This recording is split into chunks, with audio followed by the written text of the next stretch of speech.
not in the way most people mean when they say that about someone. He breathes, he eats, he laughs at specific things, bad weather forecasts, chess mistakes, the particular stubbornness of old engines that refuse to start. He makes coffee too strong and drinks it anyway.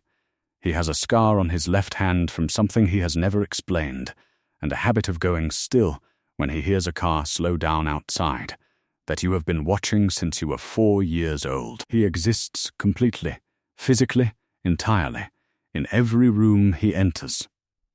But on paper, in databases, in the interlocked systems that governments use to know who is inside their borders and why, he is nothing. He is no one. He has been no one for 31 years. There is no birth certificate with his real name on it. There is no passport, no tax record, no social security number, no driver's license, no medical history, no photograph in any government database on any continent that shows the face you have kissed goodnight 4,000 times.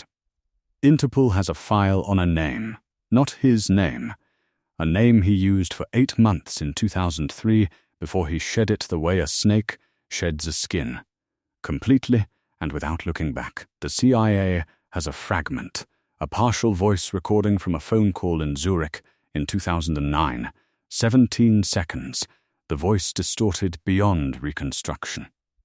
MI6 has a theory. They have had the same theory for 14 years. It is correct in every detail except the one that matters most, the city where he lives. He lives in Edinburgh, Scotland, in a 3-bedroom flat on a quiet street where the neighbours know him as Mr. Thomas, a retired academic, private, polite, keeps to himself, occasionally seen walking a dog that belongs to the woman downstairs. The flat costs $4,100 a month. He pays in cash through an intermediary. He has lived here for 3 years. Before Edinburgh there was Porto. Before Porto there was Riga. Before Riga there was a place you were too young to remember clearly, but which smelled like pine trees and cold water. You have lived in 9 cities across 4 continents. You have attended 7 schools under 4 different names. You are 15 years old, and you have never once told anyone the truth about your father, not because you were instructed not to, but because there are no words in any of the 4 languages you speak that would make the truth sound like anything other than a story someone invented. Your father was born in 1971 in a city he has never named to you. He tells you this directly, without apology, when you are 11 and finally ask. He says some information is safer not knowing.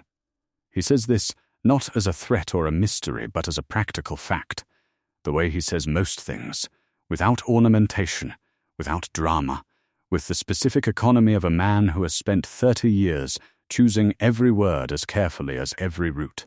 He was trained, by whom and in what capacity he has also never named, in a set of skills that he describes, when pressed, as the architecture of invisibility. How to move through systems without leaving marks, how to build an identity from nothing and dissolve it into nothing. How to be in a room and leave no evidence that you were ever there. He practiced these skills for 12 years in service of something he no longer serves. Then he stopped. And he disappeared so completely that the people he used to serve spent 4 years looking for him before reclassifying him as deceased. He is not deceased. He makes coffee too strong and drinks it at the kitchen table in Edinburgh on Tuesday mornings while you eat breakfast before school. He asks about your classes. He remembers the names of your teachers and the details of your assignments with an accuracy that is slightly unsettling until you remember that this is a man whose survival has depended for 30 years on remembering everything. He attends your school events, always from a specific position, always with 2 exits visible, always for exactly as long as necessary, and not a moment more. He has never once been in a photograph at these events. This is not an accident. He teaches you things that no school curriculum contains. Not the skills, never the skills. He is ferocious about this. The one thing that makes his voice change in a way that is not anger, but is adjacent to it. He teaches you something else entirely. He teaches you to read a room, to notice what is out of place, to understand that the most dangerous person in any situation is rarely the loudest one, to trust the feeling in your stomach before your brain has finished explaining it, to know the difference between a person who is watching you and a person who simply happens to be in the same place. These are not lessons with a curriculum. They are things he says once in passing, the way other fathers say, look both ways before you cross the street. You ask him once if he is afraid. You are 13. You are sitting in a cafe in Porto, before Edinburgh, before the quiet street and the borrowed dog, and he looks at you over his coffee with grey eyes that have been calculating exits and reading rooms for longer than you have been alive. He is quiet for a moment. Then he says, I am afraid of exactly one thing. You ask, what? He says that something I did, or something I am, will find you before I can stand between it and you. He says this simply. Then he picks up his coffee.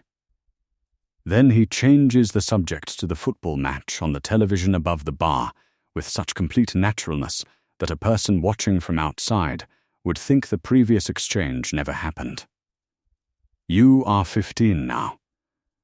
You are in Edinburgh. You have a name that is yours for the moment, James, and a school where the teachers think you are quiet and extremely bright and perhaps a little lonely, which is accurate in every detail.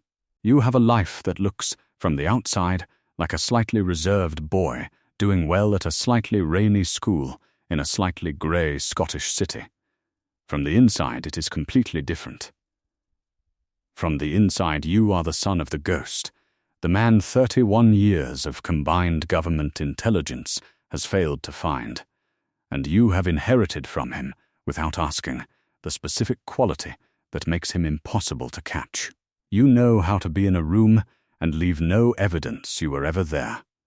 Last Tuesday, your history teacher asked the class to bring in something that represents their family heritage. Everyone else brought photographs, old ones mostly, grandparents, countries of origin, wedding pictures in sepia tones. You brought a chess piece, a white king. No explanation.